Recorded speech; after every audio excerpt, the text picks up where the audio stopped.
ദൈവത്തിന് സ്തുതി. പ്രഭാതകിരണത്തിലേക്ക് സ്നേഹവന്ദനം.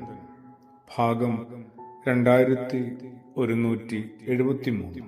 ഇന്ന് ഡിസംബർ മാസം 12-ാം തീയതി 346-ാമത്തെ ദിവസത്തിലെത്തി.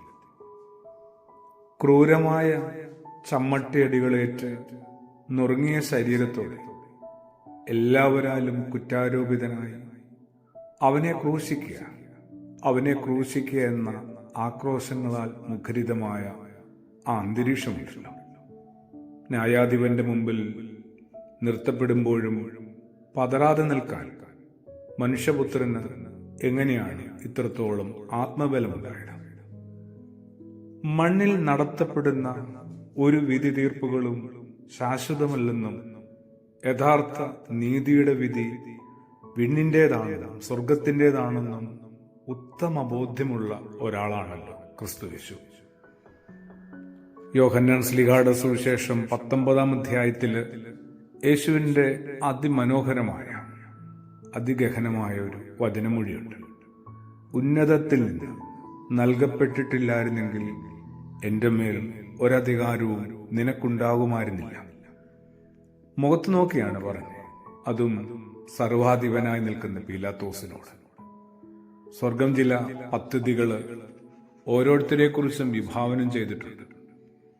അതിന്റെ നടത്തിപ്പുകാരാകാനായിട്ട് തങ്ങൾ പോലും അറിയാതെ തിരഞ്ഞെടുക്കപ്പെട്ടവരാണ് തന്നെ വിധിച്ചുകൊണ്ടിരിക്കുന്ന ന്യായാധിപനും കുരിശിലേറ്റാനായിട്ട് ധൃതി കൂട്ടുന്ന പടയാളികളും അവരുടെ പിന്നിൽ അണിനിരുന്ന മത നേതൃത്വമൊക്കെ. ആ ഒരു തിരിച്ചറിവിലാണ് പരിഭവമില്ലാതെ ക്രിസ്തു കുരിശേറ്റു വാങ്ങുന്നതും കാൽവറി മല കയറുന്നതും. സ്വർഗമാണെല്ലാം നിയന്ത്രിക്കുന്നത് എന്ന ആന്തരിക വെട്ടം കിട്ടിയ പിന്നെന്തിനാണ് അധികം ഉത്കണ്ഠപ്പെടുന്നത്? പക്ഷേ പലപ്പോഴും എൻ്റെ വിചാരം ഭൂമിയിൽ നിന്നാണ് എല്ലാം നൽകപ്പെടുന്നതെന്നാണ്. അതുകൊണ്ടാണ് മണ്ണിൽ ഉള്ളവരിലേക്കും നോക്കി ജീവിച്ചു തുടങ്ങുന്നത്. അതോടെയാണ് ജീവിതം ഇത്രത്തോളം അസ്വസ്ഥമായി തുടങ്ങിയത്. അധികാരം മോഹിച്ച് പലരെയും തൃപ്തിപ്പെടുത്തുവാനും സ്നേഹവും അംഗീകാരവും ആഗ്രഹിച്ച് പലരോടും പല വിധത്തിൽ കോംപ്രമൈസുകൾക്ക് തയ്യാറാകാനും ഒക്കെ തുടങ്ങുന്നത് അപ്പോഴാണ്.